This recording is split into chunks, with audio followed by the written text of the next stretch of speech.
CreationWatch. I had a little bit of trouble deciding what to do. First, I couldn't figure out what I wanted to talk about at all, and then I got inundated with with all kinds of different options. So I do have CreationWatch actually ready to go for the next couple of weeks because I have content out the wazoo. Today, depending on how fast this first thing that goes, we may do a double dose of CreationWatch because this one's kind of it's short. It's 8 minutes. The one we're starting with. I got another one that's from the same production that is about 5 minutes, so we could supplement if we have to. I think that this is probably going to take the full time, and we can put that other one off for a later point. Because despite being from the same production, it's a different list of the usual suspects on the screen. So I don't know. Is my audience? I don't know where you all stand on it, but are we Seth Andrews fans or not? I like Seth Andrews. I don't listen to a lot of his stuff, but I get along with him all right. We talk on Twitter every now and then, engage with each other. And I do follow him on different social media platforms because he has some funny jokes and stuff. I don't ever really watch his podcast too much, but mostly that's because of the time of day that they're during. But one of the things that Seth Andrews always talks about is how he was a, what do they call it, a Fox Radio or Fox News Radio, conservative radio fan before that, right-wing radio conservative. I don't remember the term he uses. But when he talks about that, there's always one person that comes into my mind when you talk about right-wing radio. It's Wretched Radio, which is this guy. I can't remember what his name is. Blah, blah, blah, blah, blah. Todd Friel, yeah. But he has that kind of a Seth Andrews voice, actually. But he's very conservative and very right-wing and very kind of cringy. He's going to say some cringy things for us today. But he gave us a list of what he thinks the 10 most evil books ever written were. Evil books. And it doesn't talk about, this video is not going to talk about the Necronomicon. It's not going to talk about the Bible either. As a matter of fact, we'll see how he feels about that when we get to number 1 on the list. It's not talking about some ancient grimoire or witch's Bible or satanic volumes. It's actually, he's talking about like mostly mainstream media books. So let's hear what he has to say. Are you guys ready for Wretched Radio's top 10 most evil books ever written? And most evil, awful, destructive. Oh, what are the top 10 most evil, awful, destructive, malevolent, hateful, harmful, and dangerous books of all time that have affected your life? Glad you asked. These are our choices in order by date, mostly. Number 10, The Prince, and I'm not talking about the 1999 guy. Machiavelli wrote The Prince in 1532. Oh, it was a charmer. It made diabolical deeds look downright noble. When it comes to politics, the ends justifies the means. Machiavelli, he began the popularization of pragmatism, utilitarianism, and the justification of evil, not to mention it gave birth to a really lousy perfume. While this book might be the most read book in the Clinton household, the Bible never endorses pragmatism. If the means are sinful, then don't do it.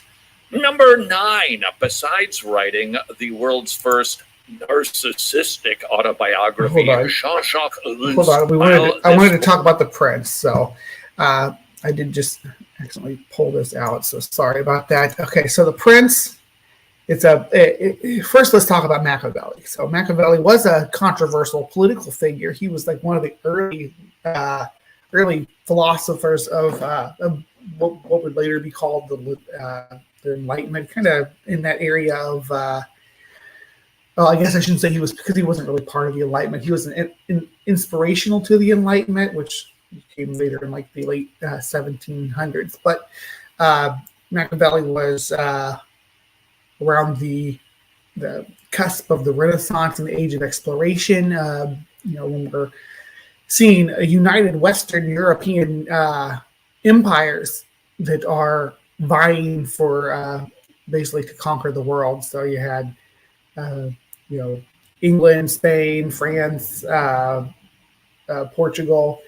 They were all vying for world conquering destination. Where Machiavelli was experiencing this this kind of empirical state of expansion, and then also, while that was going on back in Eastern Europe, they were still doing the whole little kingdoms fighting with each other, and they were actually dealing with a lot of issues with Islamic invaders. The Turkish Empire was super powerful during this time. They were like probably the most powerful army in the probably the most powerful army in the world, I would say.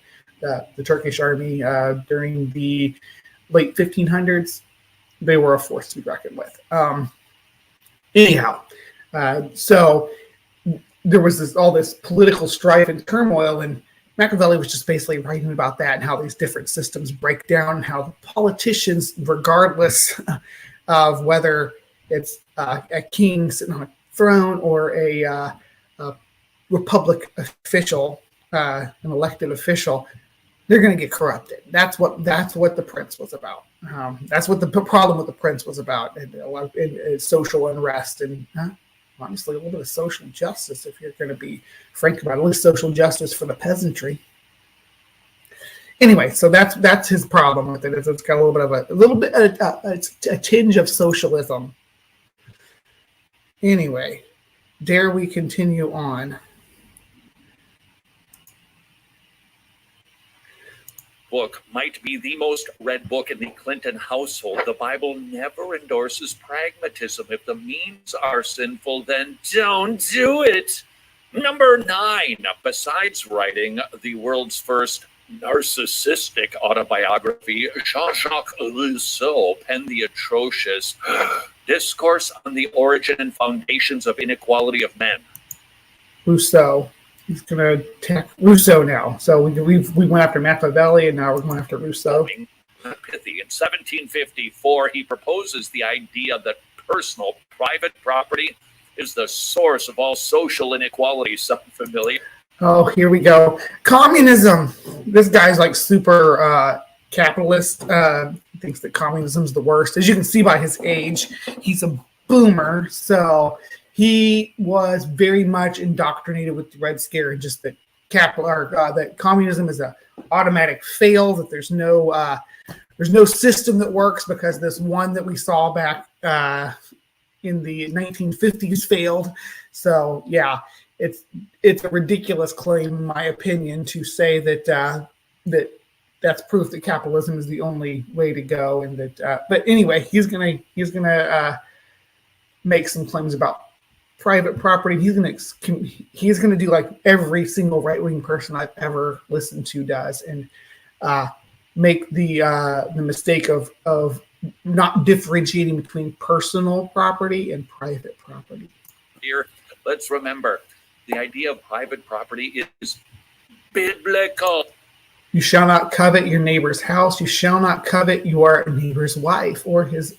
And that's funny, because this is anti-capitalist, right? This is saying, because that's what drives capitalism. It's want. It's craving material things. It is coveting what your neighbor has. That's the driving force of capitalism. So it seems to me like the idea of private property, this doesn't have anything to do with private property. These are the things that they're talking about here are personal property.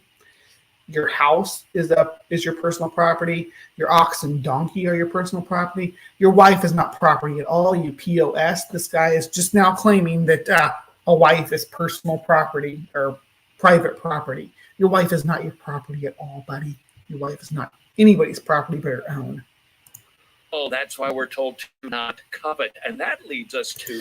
You're told not to covet, but yet you plug capitalism and hate communism, hate socialism. It's really weird, because coveting is capitalism. That's the bottom line of capitalism. It's want. Number 8, the winner of the 1848 Nightmare of the Year Book Award, Engels and Marx Communist Manifesto. The Communist Manifesto. Does anybody have any inkling of a belief that this guy has ever read the Communist Manifesto? Do we think that Mr. Friel here has ever picked up Marx and actually read it?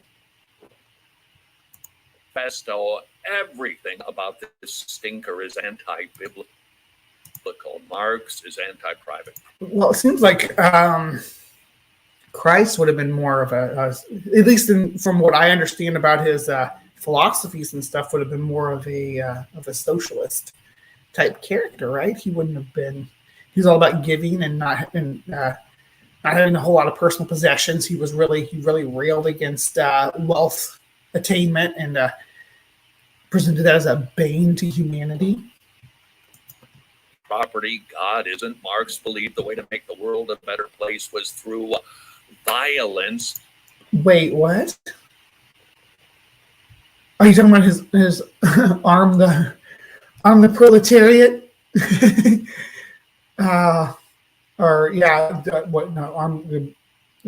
Anyway, he's talking to. So Marx was really pro the people having control. That was his philosophy. He wanted the people to control the economy. That's what socialism comes down to. It's the people pulling the reins instead of the corporations, like what you have in a capitalist system. The community as a whole makes the determinations. God disagrees. Marx classified. Your God does not disagree with violence. Your God is much more violent than Marx, I promise. Your God has ordered the execution of babies, of entire populations of people. And what I would consider, based on the description, like basically entire haplogroups of people. The second time I've mentioned haplogroups in the stream. I just like that word, I guess. But the wiping out entire people groups is what your God has ordered, including dashing their babies' heads on rocks. He's a sick deity and very violent. I think Marx is probably a little bit more kid-friendly than the Bible. Hey, Maya. Good to see you, babe. What else do we got? Reverb Twang. Good morning. Good morning. Godseed. I got my phone over here because I only got one screen. It's driving me crazy. Soon I'll have both my screens back too, I hope. Humanity into two camps, the hoity-toity bourgeoisie and the lowly proletariat, or as we know them today, the oppressor and the oppressed. Right, and Marx was Marx was about arm the proletariat, right, and give the proletariat the power. Why is that bad? I think that's what Jesus's message was too, right? That even the most lowly of person, it matters in the eyes of your God. So they don't necessarily agree with your hierarchy. I mean, there is some hierarchy definitely present in the Bible, and it's kind of gross, but rest. God classifies people as either born again or not. Where in the Bible does it say that? Can thank the Communist Manifesto for helping topple Western civilization, not to Or maybe the Bible for toppling Western civilization. mention causing the death of tens of millions of people. Which it just pales and can. If you're going to say that a marketing system of a government kills people, I think that, during colonialism is where we saw the most suffering, and that was definitely not at the hands of communism. Basically, whoever's on top is always kind of oppress the people underneath them. That's why. And again, you're talking about when you talk about the deaths of the hand of communism. Usually, it's about Stalinism. And Stalinism, it was the agricultural industry that they tried to institute that was the detriment to the people and caused so much starvation and famine, because they tried to do Lysenkoism, which was mad, which was crazy and did not work and was not something that necessarily has anything to do with them being communist, with them being, other than being a totalitarian, maybe, because they had to conform to the agricultural programs that were laid out by this totalitarian government. But that's the thing about Stalinism, is that the downfall of Stalinism didn't have anything to do with socialism at all, or communism for that matter. It had to do with a totalitarian government that basically punishes its people and kind of exploits the working class, is always doomed to fall. Totalitarianism sucks. That's why we need a social system where the people are represented properly to the government and making those legislative decisions. So, yeah. And as long as we're talking about books with horrific consequences, that leads us to number 7, not one but 2 terrible books from Charles Darwin. In 1859, he, of course, wrote The Origin of Species. 1871, The Descent of Man. Here's just one quote. He's going to make a big racist out of this. He is going to make a big racist out of Charles Darwin. Let's hear what he has to say. That reveals the racist nature of Darwin and his works. At some future period, not very distant, as measured by centuries, the civilized races of man will almost certainly exterminate and replace throughout the world the savage races.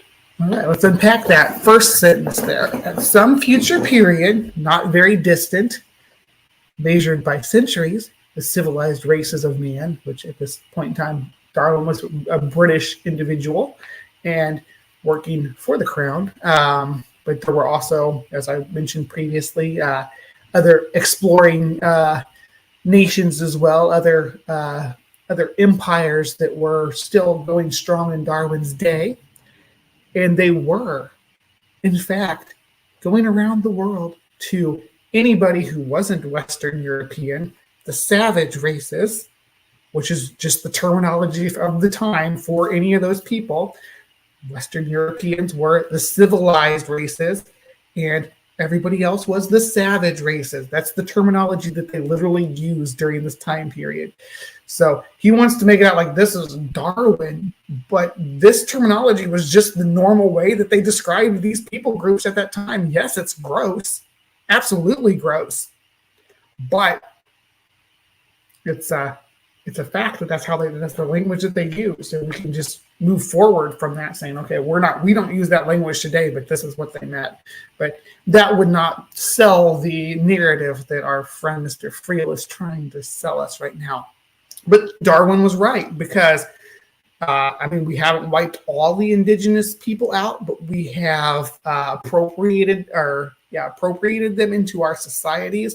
We have destroyed their cultures, especially in North America and South America, because in Africa, for sure, Africa, we were basically like explosion there during this time period where we reaped, and so we conquered kingdoms and planted our own governments. And Africa, we wrecked it during this time period because the African people were one of the savage races. But we've moved on from them, and from then I don't necessarily. This doesn't say that Darwin is in favor at all of Western Europeans conquering indigenous people around the world.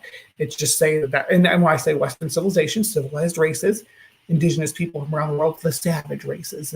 That's the terminology that they were using at this time. But he was right. We did start wiping them out. At the same time, we'll let our friend read it. Who are they? At the same time, the anthropomorphous apes will no doubt be exterminated.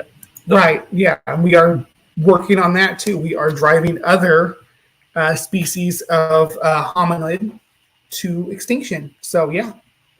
The break will then be rendered wider, for it will intervene between man in a more civilized state The break will then be rendered wider, for it will intervene between man and a more civilized state. Man, the Caucasian, and some The Caucasian and some ape. Okay. ape as low as a baboon, instead of as at present between the Negro or Australian and the gorilla. Right. So at this time, they did think that, that there was, and Darwin actually went on, his research kind of was the tip of the iceberg to overturning that thought process that each individual group of humans from different continents had evolved from different ape groups independently. Like Asians evolved from orangutans, Africans evolved from gorillas, and that Europeans evolved from like Neanderthals. So that was literally what they thought back then. Darwin's work went towards overturning that, not supporting it. So him making these quotes right here, he's talking about extirpating those people groups and animal groups that we no longer have the groups in between to study. And he does put in this quote, because that was the way that it was understood at the time, that Africans were closer related to African apes, because that was literally the science of the time that he helped overturn, which in his next book that we're going to talk about is, anyway, here. Nice. The impact of Darwin can be seen in great 20th century accomplishments like, World War II. I would like to see citations that World War II had anything to do with Darwin or with the theory of evolution. To the eugenics movement in America. Yes, eugenics was definitely the same situation like I was talking about, where they thought that different people groups descended from different African apes, and that Europeans being descended from Neanderthals was the superior class of humans. So yeah, that is something they thought, but it wasn't just something Darwin thought. It wasn't necessarily based on Darwin, that preceded Darwin, and it after Darwin was dead, these things were still believed all the way up until I think the eugenics movement was 1940s. There were still people pushing that multiple origin for humanity narrative. There was an Italian guy. What was his name? He was a real began with a M. He comes up in the when we talk about the Deloitte apes, because the Deloitte ape, that was the spider monkey with the tail cut off that they said was a giant ape. They were presenting as the ape ancestor for North American humans, or for New World humans.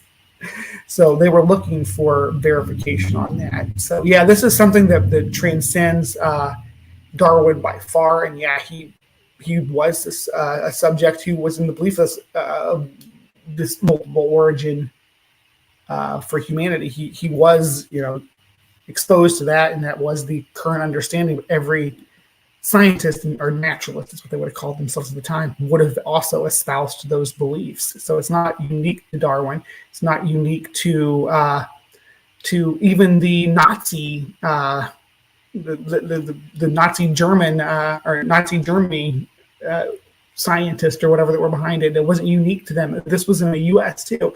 This was in every corner of the earth at the time. This was the mainstream belief. Unfortunately, it was post-World War II that really kind of led to more research into that as well. America, forced sterilizations, it's a beaut. Not to mention, Darwin changed our view of humanity to nothing more than advanced monkeys.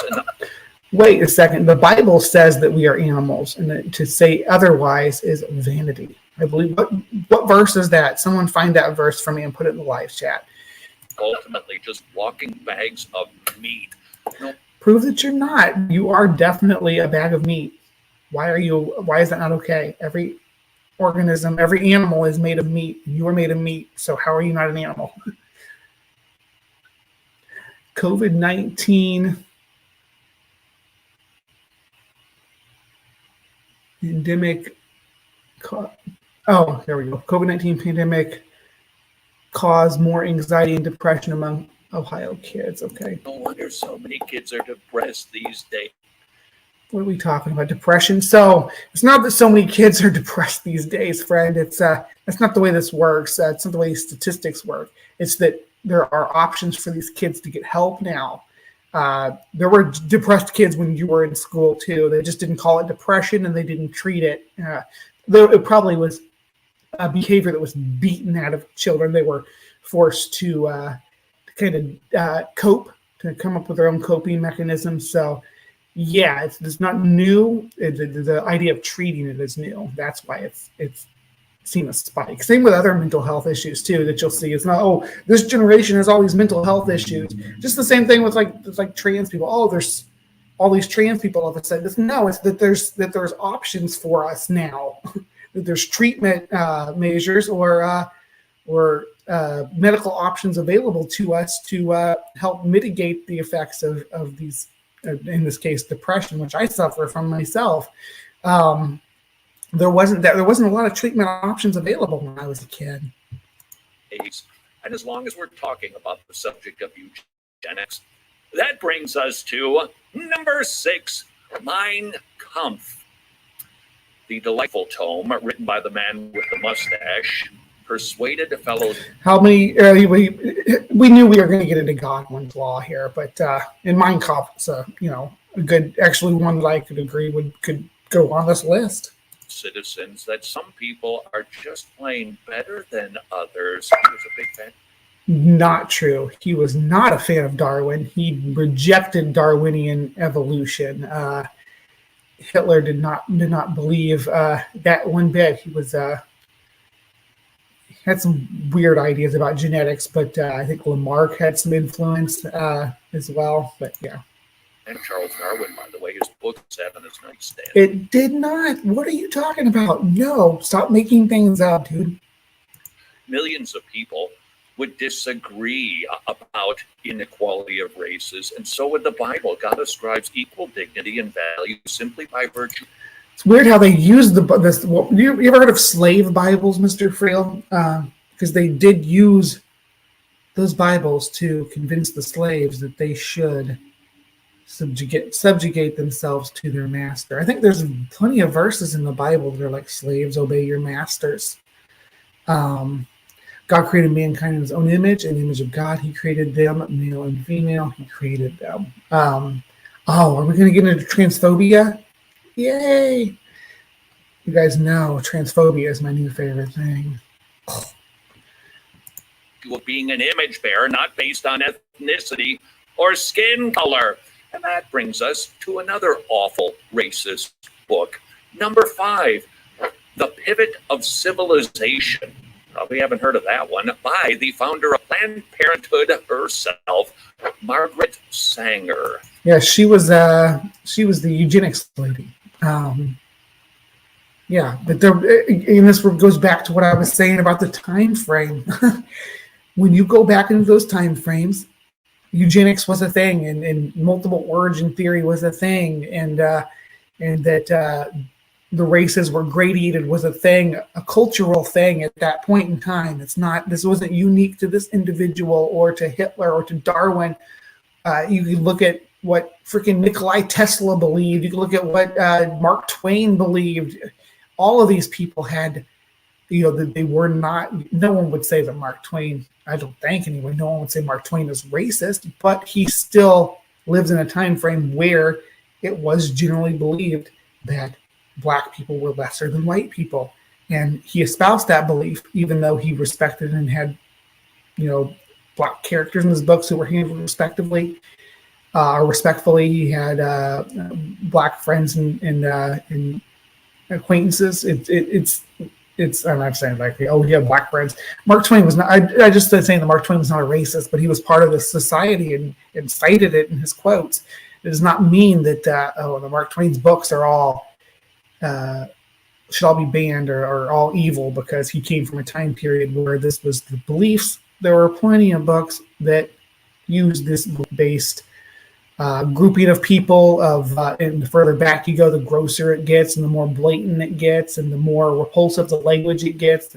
Things like you're getting savages and subhumans and things like that. Those types of terms used for people. But It doesn't necessarily mean that we should reject all the works of any writer from that time period as evil, or that if this portion comes up that it devalues the rest of the work that they've done and the rest of their contributions. I'm not saying this in favor of this Planned Parenthood lady. I don't really care that people in the, well, I shouldn't say I don't care. What I care about is people now. We can't go back there and change the way people thought back then, but we can change the way people think now. And Planned Parenthood has come a long way since then. Planned Parenthood doesn't have to be tethered to the ideology of one of the people who founded it. That's ridiculous to make that claim.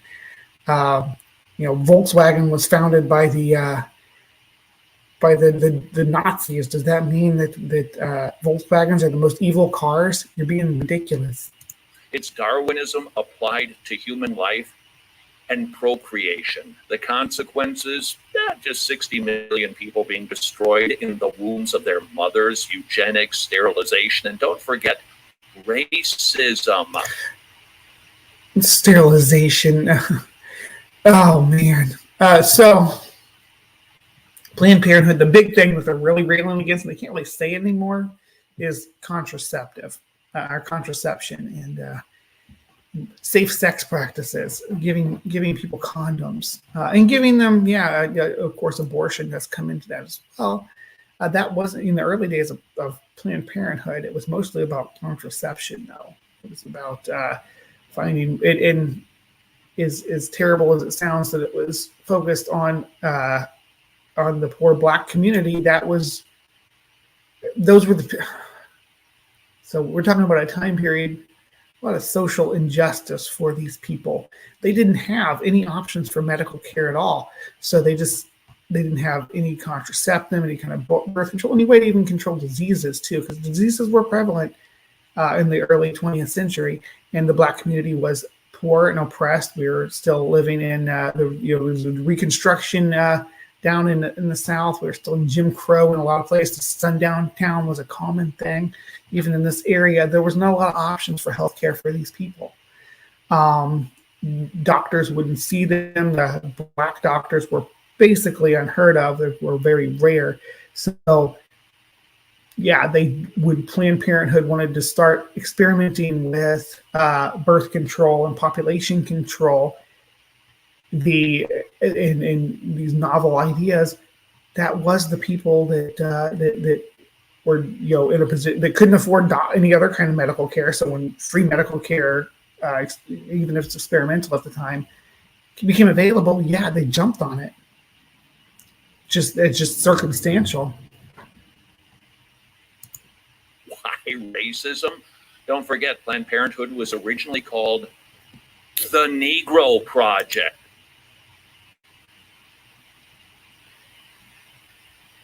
Right. So again, they were the folks that didn't have the means to get this care any other way.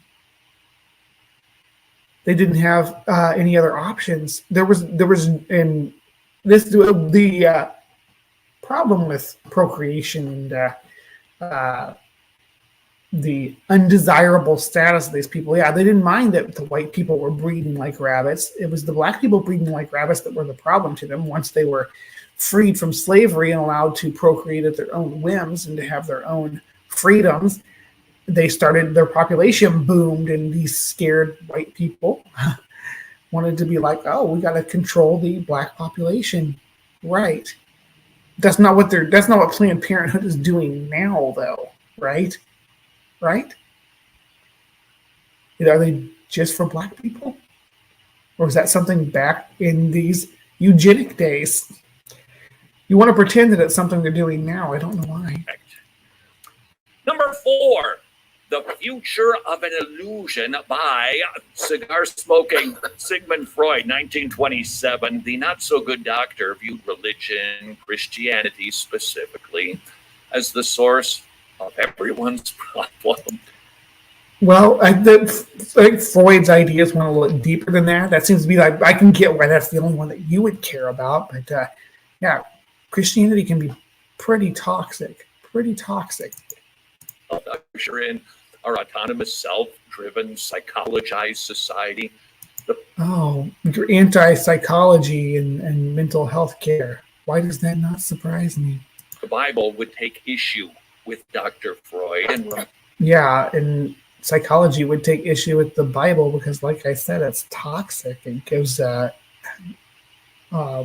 toxic framework for society, for a patriarchal society that oppresses women and any group that disagrees with you, pretty much. behind him what is as obvious as the well-coiffed beard on his face. God isn't the problem. We are. Well, yeah, God isn't the problem because he's not real. You are right. We are, though. We can do better. As a society, we can do better. But speaking of sexual twists, number 3, the Kinsey Reports, 1948, a heap of totally unscientific. Who likes homophobia and transphobia and all this nonsense? He's going to call the Kinsey Report unscientific. But he's going to call the Bible scientific. Funny how that Completely manipulated data that sought to normalize every form of aberrant and abhorrent sexual behavior. You can thank Alfred for paving the way to normalizing pedophilia.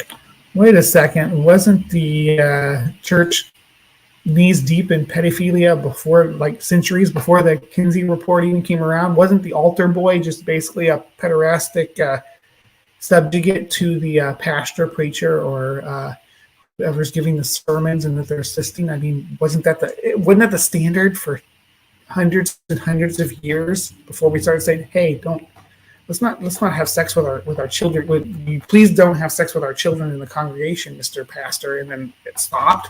No, it didn't stop. It kept going on. It just swept under the rug. But this is something that was going on long before the Kinsey Report. The Kinsey Report is I haven't done. Maybe I should do a thing on that. Maybe I should get Ben together and we'll talk about the Kinsey Report. He gave a big thumbs up. Nice work, Al. God is furious at those who hurt children.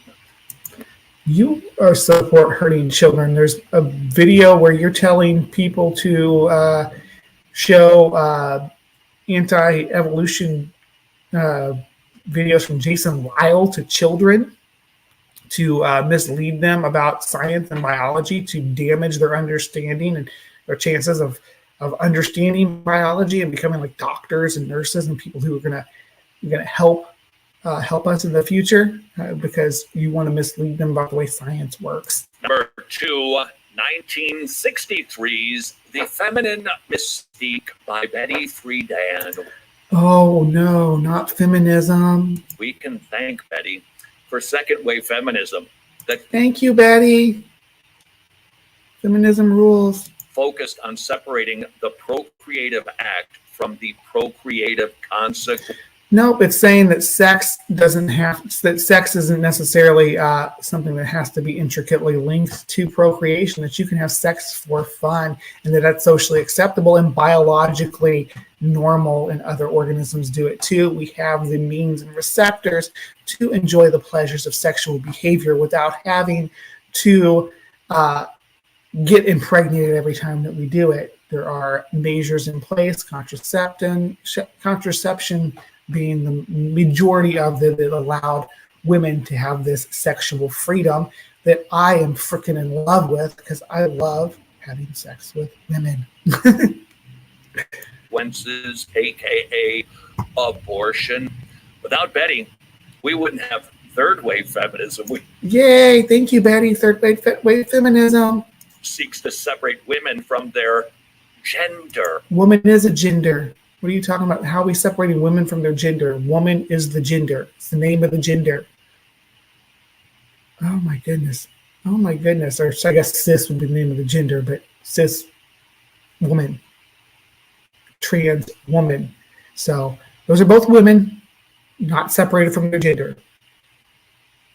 Women. Or if such a thing were possible, if Betty had read the Bible, her views would not have been. Well, why are you assuming Betty didn't read the Bible? Again, so you're talking about putting your Bronze Age mythology up against modern science, friend. so radical and downright sinful. God is What is a sin? a big fan of complementary roles among the two and, dare I say, only two genders. Right. I don't remember the Bible ever saying anything about genders at all. Sexes, maybe? And that brings us to the number one most awfulest book of all time. That's right, awfulest. All other religions. All right, let's see what we have here. The Kojiki Record of Ancient Matters. That's like a Japanese book. We have the Buddha as depicted in the Tipitaka. This one is Arabic. I don't know. This looks Arabic anyway. Is that Arabic or is that Hindi? I'm not good at.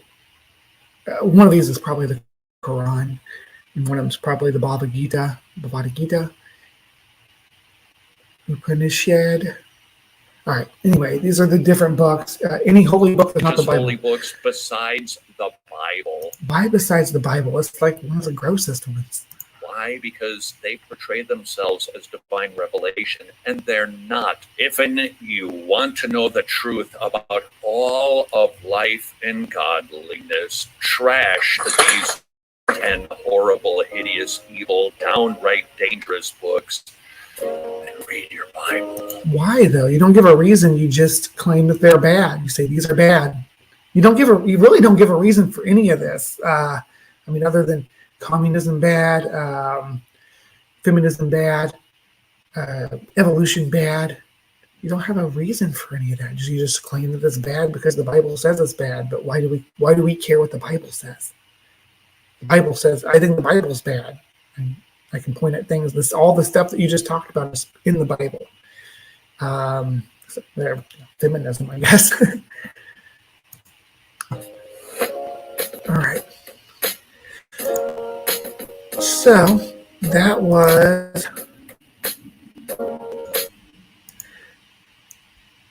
was Wretched Radio talking about the 10 most evil books in history. What did you think of that list? Do you think those books are evil? Do you think which of those evil books was your favorite? You all know mine are Darwin books, Origin of Species and Descent of Man. What were your favorites? Did you like Machiavelli? You like Rousseau? More into modern works, like the Feminine Mystique. Is that a favorite of yours? Just let me know. You can let me know in the comments down below if you're watching this on Creation Watch Wednesday.